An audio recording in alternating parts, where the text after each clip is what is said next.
Magluluto kami ng mix seafood. Hipon, puset, saka alimasag. Ayan, at saka lagyan namin ng Sprite, oyster sauce, gisa namin sa bawang saka sa butter. Ayan.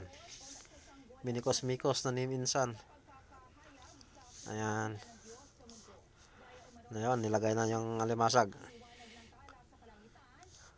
Ay, sarap nito. Tapos yung sili, giniling na rin. Ayan pa yung next natin. Ayan na. Binaliktad na ni insan. Ayun, oh, sarap. Ayan. Sarap nito. Lahat to guys, puro fresh. Ayun, lalo yung hipon sa kapuset, alimasag. Ayan na.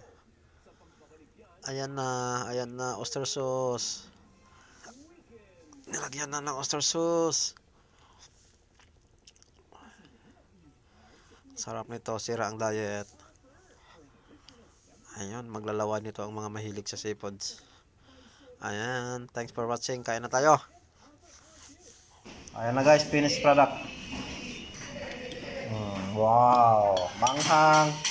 Medyo matamis-tamis.